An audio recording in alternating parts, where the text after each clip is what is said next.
Yang namanya laki-laki itu yang nyari nafkah. Masa jadi bapak rumah tangga? Bagi masyarakat dengan budaya patriarki yang kuat seperti di Indonesia, pekerjaan domestik sehari-hari seperti memasak, mencuci, setrika, atau mengasuh anak dianggap sebagai tugas perempuan.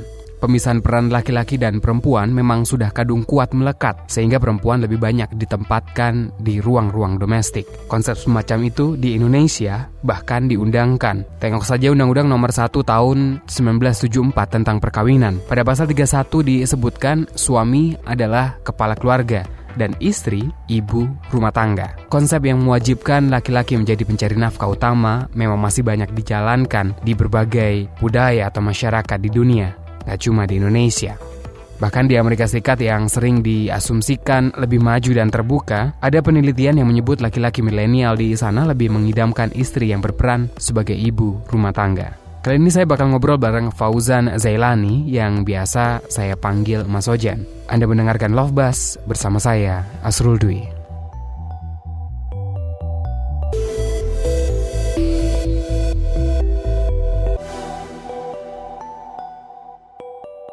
Love Buzz, membicarakan perkara yang tidak dibicarakan ketika berbicara perkara cinta.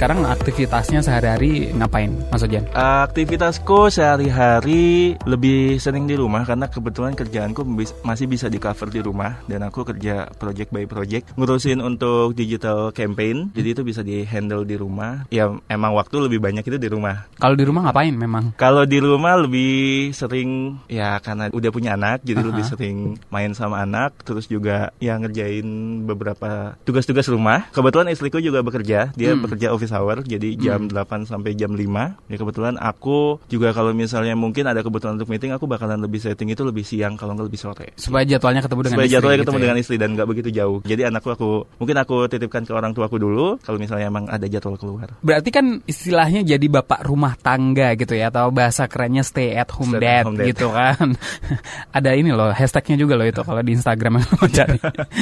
Kenapa memilih jadi bapak rumah tangga? Sesuatu yang nggak umum dilakukan banyak laki-laki, nggak cuma di Indonesia, bahkan di dunia juga itu masih belum jadi hal yang lumrah gitu. Saat aku coba untuk memilih untuk lebih banyak waktu di rumah itu salah satunya adalah faktor anakku sih. Jadi saat itu aku pertama kali memutuskan untuk lebih banyak di rumah itu pas anakku usia 5 bulan. Jadi saat itu aku kan istriku selesai melahirkan di cuti hamil sampai 3 bulan. Jadi saat itu istriku itu udah jadi karyawan tetap dan kebetulan aku juga lebih senang kerja di luar sebenarnya. Jadi nggak senang kerja di kantor gitu. Ya, terikat jadi, gitulah ya. Nggak senang kerja terikat gitu kan. Jadi kenapa enggak gitu kan. Terus juga saat itu juga aku sempat diskusikan dulu sama istriku, sempat kita ngobrol gitu kan, dan ternyata istriku emang dia merasa dia masih butuh untuk bekerja di luar karena dia itu senang gitu. Dia itu enjoy di kantornya gitu dan dia itu juga senang berkomunikasi sama orang-orang di kantornya gitu. Jadi ya kenapa enggak, dan aku sendiri juga enggak maksudnya emang kayak pengen gitu pengen deket sama anak gitu kan, karena salah satu momennya adalah saat istriku mau melahirkan itu aku hampir kehilangan momen tersebut karena kerjaan. Okay. Jadi aku merasa aku harus memiliki kerjaan yang benar-benar fleksibel. Jika dipilih ya, jika dipilih untuk bekerja atau mengurus rumah, aku lebih prefer sih sebenarnya lebih enak di rumah sih. Oh, ngurus-ngurus rumah gitu ya? Ya balik lagi sih, karena emang kalau emang di rumah ada anakku dan aku juga senang main sama dia gitu. Jadi seru aja gitu. Ganti popok gitu dari awal juga. Mas Ojan juga gitu ya, lakukan itu ya. Belajar. Dari awal belajar dulu ganti popok, terus nyiapin ASI-nya. Bahkan pas udah usia 7 bulan ke atas itu udah belajar untuk bikin makanan pendamping ASI-nya juga untuk Safi. Dan sebenarnya kebiasaan itu keturunan sampai saat ini sih. Jadi anakku kalau sebelum aku keluar, dia itu pasti akan bertanya, aku belum dibuatin susu sama papa.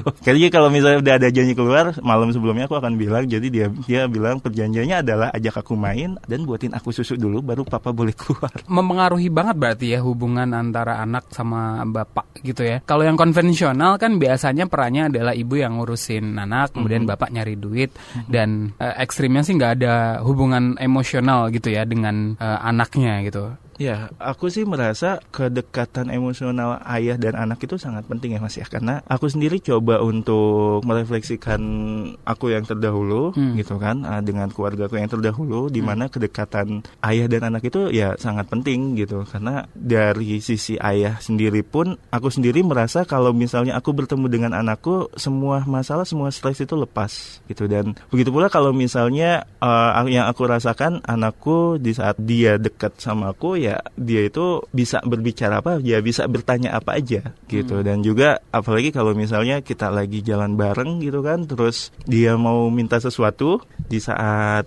jalan bareng sama mamanya, jadi dia tuh bisa berdiskusi dulu, bisa nanya sama papanya boleh atau enggak, lalu nanya sama mamanya boleh apa enggak. Ekstrimnya kalau misalnya dia sama mamanya nggak boleh, dia sama papanya. Kalau sama papanya nggak boleh, dia sama mamanya gitu.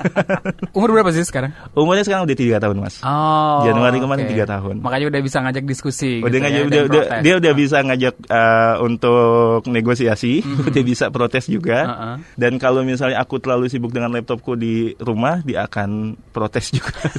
Tapi pembagian peran gitu ya, ini yang kemudian datang ketika pernikahan atau memang dari awal sudah dibicarakan? Sebenarnya kalau untuk pembagian peran sendiri sih aku sudah membicarakan sebelum menikah sih. Jadi kalau untuk di rumah sendiri, untuk pekerjaan domestik, kita memutuskan untuk barengan gitu. Aku lebih fokus untuk cuci piring, aku lebih fokus, istriku lebih fokus untuk menyiapkan baju gitu, menyetrika, terus aku mencuci, menjemur. Ya sebenarnya cair aja sih. Kalau di saat aku mungkin bisa pulang lebih cepat, pulang lebih awal, mungkin aku yang menyiapkan untuk makan malam. Tapi kalau misalnya istriku yang pulang lebih awal, dia yang menyiapkan makan malam. Jadi sebenarnya diskusinya itu nggak lebih ke siapa yang kerjaan ini, siapa yang kerjaan ini, tapi ya cair aja. Yang penting pekerjaan domestik itu ya kerjaan bareng, bukan kerjaan istri doang gitu, atau kerjaan suami doang gitu sih. Itu kan nggak banyak dilakukan orang gitu kan. Ada banyak obrolan gitulah ya, bahwa meskipun perempuan kerja, entah juga nanti di rumah gitu,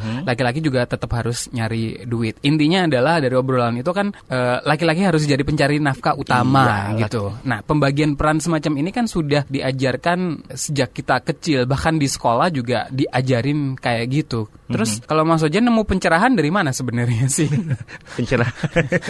Pencerahan di kala senja. Oke, kalau misalnya aku sendiri sih memang ya, memang aku akuin, memang dari kecil nggak hanya dari lingkungan masyarakat aja, dari lingkungan keluarga pun sendiri aku sudah diajarkan aku kebetulan 3 bersaudara, 2 adikku perempuan. Jadi kita ini udah diajarkan kalau misalnya laki-laki akan menjadi kepala rumah tangga, akan jadi tulang punggung keluarga, dan akan mencari nafkah. Perempuan, kalian boleh bekerja asal tetap ingat di rumah, asal nggak lupa tugas rumah. Dan itu tertanam terus sampai pada akhirnya di satu titik saya merasa kalau misalnya ada sesuatu yang membuat saya itu tidak nyaman dan mungkin merasa kayak hilang gitu. Jadi kayak, apa benar sih kalau laki-laki itu nggak boleh ngurusin pekerjaan rumah? Apa benar sih kalau misalnya laki-laki itu nggak boleh lebih sering punya waktu sama anaknya? Pertanyaan-pertanyaan yang seperti itu tuh yang waktu itu keluar gitu kan, keluar di otak sebelum menikah. Sampai pada akhirnya saya mendiskusikan sama calon istri saya waktu itu. Jadi, oh iya, kalau misalnya aku lebih sering di rumah, aku kerja freelance aja gimana? Dan kebetulan istriku juga memang dibesarkan dengan pola asuh yang sama. Saat itu dia bilangnya adalah, tapi kamu harus tetap nyari nafkah. Oke aja di rumah, tapi kamu harus tetap nyari nafkah. Tapi ingat kamu adalah kepala keluarga. Dan di situ itu kenapa aku merasa sangat senang diskusi sama istriku, karena kita berdua memang punya pandangan yang berbeda, namun kita bisa mencari titik tengah. Dia ingin tetap menganggap laki-laki sebagai kepala rumah tangga, tapi aku inginnya tuh ya kepala rumah tangga ya kita berdua, karena kan rumah tangga itu ya kita gitu kan, bukan aku atau bukan kamu gitu kan. Jadi di saat kita diskusi itu dapat satu titik tengah, yaitu adalah kita sama-sama percaya bahwa rumah tangga itu harus kita bangun atas dasar kita itu sama. Kita itu punya tugas yang sama, kita itu punya tanggung jawab yang sama, dan kita itu punya hak yang sama. Di situ kita perlahan ketemu sama beberapa hal-hal baru, kayak kelahiran anakku gitu kan. Itu hal baru gitu, kayak kelahiran anakku. Di situ pas merasakan tuh 3 bulan istriku cuti, terus ngelihat dia bangun malam untuk anakku minta ASI gitu kan, dan popoknya numpuk. Cucian makin numpuk gitu kan. Biasanya kita nyuci cuman kayak 3 hari sekali atau seminggu sekali gitu kan. Ini doang gitu ya. Setiap hari gitu kan, setiap hari. Jadi ya secara mungkin oke, popok udah numpuk nih, ya udah cuci deh, aku cuci. Ya udah, kalau misalnya kamu punya waktu buat jemur, kamu jemur. Tapi kalau misalnya aku keluarnya lebih siang, mungkin aku bisa handle semuanya gitu kan. Atau pas di saat juga Safi masuk ke usia udah mulai masuk makanan pendamping ASI, itu kayak kita sama-sama cari resep sendiri untuk makanan pendamping ASI bikinnya gimana gitu kan. Jadi kayak kita ngelakuin itu bareng-bareng, dan itu berasa banget sih impactnya. Aku merasa kayak didukung untuk melakukan apa yang menurut aku benar, dan itu berharga banget buat aku sampai sekarang sih. Makanya aku tetap dengan prinsipku sekarang. Kalau istri sendiri ya pada akhirnya ngaruh juga nggak sih dengan pekerjaan dia, jadi bisa lebih berkembang dengan karirnya gitu-gitu nggak sih, Mas?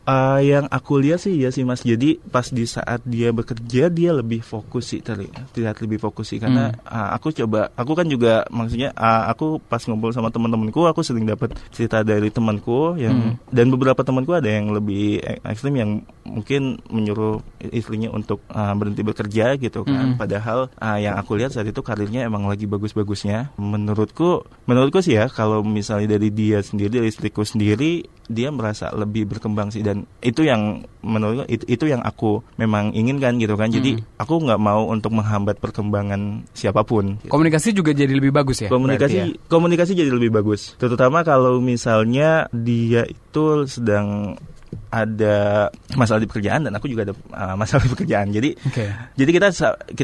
kita coba untuk membangun itu, kita sama-sama terbuka. Kalau misalnya lagi ada masalah di luar, terus kamu balik ke rumah, daripada kamu pendam, mendingan kamu ceritain. Dan aku pun juga kayak gitu sih, karena aku sendiri melihat dari orang tuaku, di mana laki-laki itu sebenarnya sangat rentan terkena stres dan depresi, karena dia itu dituntut untuk kuat loh sama masyarakat. Nah, dia itu dituntut untuk terlihat tegar. Padahal kita nggak pernah tahu apa yang terjadi di kantornya atau apa yang terjadi di luar. Dia pulang ke rumah, dia tetap dengan ketegarannya, tidak bercerita dan dipendam sendiri, malah itu beresiko sih. Nah itu dia, pilihan jadi bapak rumah tangga itu kan bukan konsep yang dipahami orang-orang sebagai pekerjaan laki-laki gitu ya, atau sesuatu yang harus dilakukan laki-laki, termasuk yang tadi nggak boleh nangis dan sebagainya itu. Gimana kemudian menjelaskan ke orang-orang di sekitar, mulai dari mertua dulu deh kayaknya ya, atau orang tua. Mertua ya, kok kayaknya udah tahu sekali. Mertua aku langsung syok pas tahu keputusanku sih sebenarnya. Oke. Kalau untuk ke mertua sendiri, jadi ini rada unik dan kisah yang cukup lucu sih. Jadi sempat dipertanyakan untuk keputusanku sendiri, dan sempat diragukan juga kapasitasku untuk merawat anakku. Sempat diragukan kapasitas. Jadi pas saat itu menurutku simpel sih, dan mungkin orang-orang sekitar juga pertanyaannya adalah, pertama kali, emang istri kamu kemana? Emang istri kamu nggak nurut sama kamu? Emang istri kamu tuh nggak sayang sama anak apa? Dan di situ sih maksudnya aku sudah tahu akan terjadi seperti itu, dan aku hanya menjawab, ya dia sayang banget malah sama anaknya, karena dia melakukan apa yang disukainya untuk anaknya, dan aku juga melakukan apa yang disukai diriku untuk anakku juga. Dan balik lagi, kalau misalnya mamanya bahagia atau papanya bahagia, anaknya pasti akan bahagia. Seperti itu. Dan juga itu ada diplomatis sih sebenarnya sih, menghindari konflik lebih lanjut. Jadi mertuaku juga akhirnya lambat laun setelah melihat, ternyata malah malah jarang kita memang sering terlihat seperti orang yang sedang berdiskusi gitu, lebih ke berdebat gitu, cuman tidak ada kekerasan di dalamnya. Dan akhirnya saat itu mertuaku merasa, ya udah, oke, tapi ada satu syarat, kamu tetap harus jadi tulang punggung rumah tangga. Dan itu juga terjadi sama orang tuaku. Dan memang butuh waktu sih untuk memberi masukan, Pemahaman gitu ya. memberikan pemahaman gitu kan. Memang butuh waktu untuk itu sih, karena ya memang mereka kan dan ya di Indonesia sendiri kan sangat kental kultur patriarkal kan. Dan itu emang harus dengan pelan-pelan ya kita coba untuk beritahu benefitnya, memperlihatkan kalau ini lebih oke loh. Ini tuh bukan untuk menukar menukar hak dan kewajiban. Ini bukan tentang menukar hak dan kewajiban. Ini tuh tentang bagaimana kamu bisa menjalankan kewajiban kamu dan hak kamu secara setara, secara sama. Dan tidak ada satupun orang yang dirugikan atau dibatasi atau diambil haknya. Seperti itu. Kalau teman-teman gimana? Teman-teman Mas Sojan gitu. Pas denger, Mas, saya bapak rumah tangga loh. Kalau teman-temanku sendiri tuh pas kebetulan kalau kita lagi futsalan ya. Iya. Walaupun badan saya tidak terlihat seperti pemain futsal ya. Kita sering diskusi sih. Kita sering ngobrol tentang kehidupan rumah. Di mana temanku pertama-tama pas tahu tentang konsep yang aku jalani sekarang, mereka sih sebenarnya intinya tuh mereka juga sebetulnya mereka juga mau memiliki waktu lebih banyak di rumah. Mereka mau memiliki lebih banyak waktu dengan anak. Mereka juga mau untuk mengerjakan pekerjaan rumah. Namun di satu sisi masih ada hambatan bagi mereka. Mereka merasa masih ada hambatan bagi mereka tuh masih merasa mereka ini tulang punggung, mereka ini kepala keluarga, mereka ini harus menjadi leader dalam keluarga. Dan setelah ngobrol-ngobrol lebih banyak, ya memang mereka merasa intinya tuh kalau misalnya siap nggak ya saya menjadi bapak rumah tangga, siap nggak ya saya dilihat oleh lingkungan sekitar saya itu dalam tanda kutip tidak biasa, siap nggak ya saya menerima obrolan di saat saya ngasih makan anak saya di pagi hari, ngajak jalan terus ditanya mamanya kemana, siap nggak ya kalau misalnya saya lagi jemur pakaian terus ada tetangga lewat terus bilang, woi suami-suami takut istri.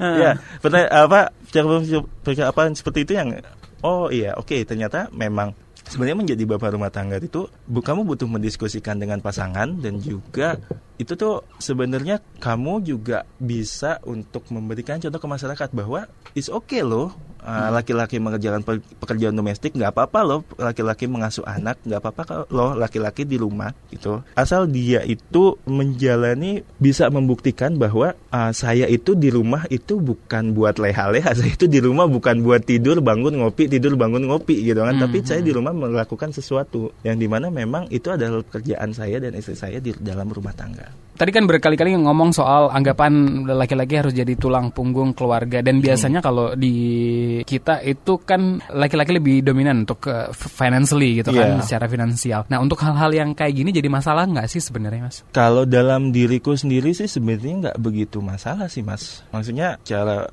finansial sendiri, kalau di aku sendiri sih aku lebih sering untuk mengatur perencanaan keuangan itu berdua dengan istriku, karena kita mau sama-sama kita tahu gitu kan, kita tahu penghasilan total kita berapa, terus pengeluaran itu kemana. Dan saya juga maksudnya tidak terlalu ingin mengganggu untuk pendapatan dari istri sendiri, karena aku pikir sendiri kalau untuk istriku sendiri pendapatannya itu ya itu bisa dia manage sendiri, dan itu adalah pendapatan dari hasil kreasi dia, hasil pengembangan diri dia. Sebenarnya sih nggak begitu masalah sih untuk finansial, tapi ya baik lagi di masyarakat sendiri kan masih menginginkan laki-laki itu semua keuangan itu laki-laki yang mencari.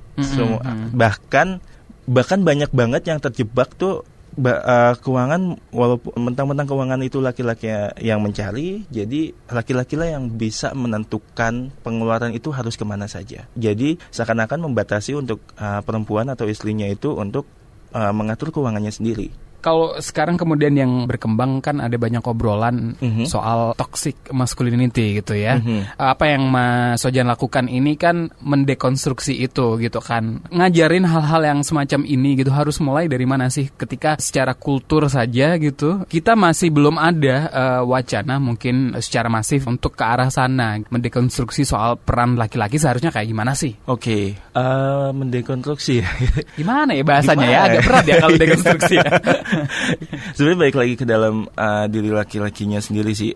Balik lagi konsep dari yang udah yang sampai sekarang dianut, konsep maskulinitas yang dianut sampai sekarang itu, laki-lakinya juga sebenarnya sendiri harus sadar kalau misalnya konsep yang dianut tersebut sebenarnya konsep yang nggak bagus untuk dirinya. Konsep dimana yang sudah mengkotakkan laki-laki itu di dalam satu keharusan di mana laki-laki itu tidak boleh terlihat lebih emosional. Padahal baik lagi manusia itu memiliki emosi kan. Manusia bisa menangis, manusia bisa ketawa, dan ya manusia itu juga bisa merasakan sedih, manusia bisa merasakan senang gitu kan. Jadi balik lagi ke dalam laki-laki, diri laki-lakinya sendiri memahami maskulinitas yang selama ini dianut, sebenarnya itu efeknya itu positif nggak sih untuk dia? Itu awal pertama kali aku coba untuk mendalami maskulinitas yang aku alami, ya yang aku ketahui dulu sama maskulinitas baru yang oh iya bener ya, ternyata sebenarnya nggak apa-apa kok laki-laki menangis. Oh iya nggak apa-apa kok sebenarnya laki-laki itu bisa menceritakan apa yang dirasakannya. Dan juga sebenarnya ada juga teori kalau misalnya laki-laki itu kayak panci presto. Oke. Dia itu tuh semakin ditekan pressure-nya, uapnya kan presto itu kan ketutup ya, jadi nggak keluar uapnya, jadi semakin tertekan, tekanannya itu semakin banyak, sewaktu-waktu dia akan meledak. Dan itu yang sering terjadi di dalam diri laki-laki yang mungkin enggan untuk membagi keluh kesahnya, lebih memilih untuk menahan gitu. Sewaktu-waktu bisa meledak, dan itu yang terjadi, makanya laki-laki lebih rentan terkena stres atau depresi. Rapuh diri laki itu nggak masalah berarti ya? Nggak masalah sih. Justru baik ya gitu untuk kesehatan mental gitu apalagi ya. Jadi laki-laki di tahun 2019, kalau menurut Mas Ojan gitu harusnya kayak gimana sih? Yang pasti anti kekerasan sih. Jadi laki-laki nggak hanya di tahun 2019 harapannya ya. Iya benar-benar. Ya, yang pasti coba untuk memahami konsep maskulinitas yang saat ini laki-laki tersebut yakini. Coba untuk melihat sekitar. Coba untuk intinya apa yang kamu lakukan hari ini itu akan berdampak ke depan. Aku sendiri, kenapa aku juga salah satu motivasiku juga karena aku memiliki anak perempuan dan aku tidak ingin anak perempuanku mendapatkan tindak kekerasan. Aku coba untuk berbagi, coba untuk tidak melakukan kekerasan tersebut, karena aku yakin kalau misalnya aku bisa mengenalkan konsep maskulinitas yang positif dan makin banyak laki-laki yang ikut untuk merekonstruksi ulang maskulinitas yang selama ini dia alami, aku yakin kedepannya itu kehidupan akan lebih baik sih. Tapi ngajarin ke anak gitu ya, kalau maksudnya anaknya perempuan gitu, tapi paling enggak kan juga di konsep soal maskulinitas dan feminitas kan juga diajarin gitu ya. Itu kayak gimana untuk transformasi nilai-nilai yang ya relatif baru lah ya kalau di Indonesia. Aku tidak membatasi soal warna yang disukai anakku. Aku tidak membatasi soal jenis mainan yang dipilih anakku. Aku tidak membatasi hobi yang dipilih anakku. Aku coba untuk melihat dan mendampingi anakku agar dia itu bisa menyala dengan warnanya sendiri sih. Jadi dia tidak lagi terkotakkan untuk harus jadi perempuan harus ini. Jadi laki-laki harus ini. Ketemu laki-laki, laki-laki udah begini. Itu enggak, maksudnya aku tidak menginginkan menjadi seperti itu. Aku menginginkan dia itu bisa tumbuh dengan dirinya sendiri, dia tumbuh dengan imajinasinya sendiri. Konsepnya dia itu mengetahui dirinya perempuan itu secara biologis, tapi bukan secara gender. Oke, pertanyaan terakhir, apa sih makna cinta buat Mas Ojan? Makna cinta buatku, cinta itu wah, istriku dia nggak pernah nanyain ini lagi. Setelah 2 tahun dulu sering nanyain. Oke, makna cinta buatku sendiri di saat kamu bisa saling berbagi, di saat kamu bisa merasa dimanapun saya ada di rumah, dimanapun aku bisa merasa dekat, dan dimanapun aku bisa merasa aman.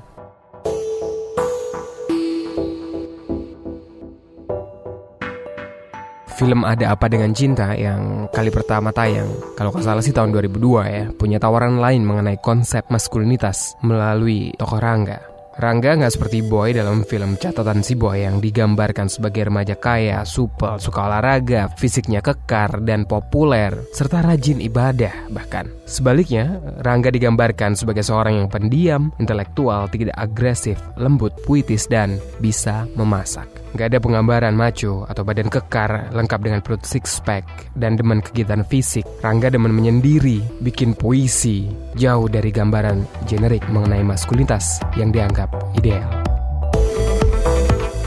Love Buzz, membicarakan perkara yang tidak dibicarakan ketika berbicara perkara cinta.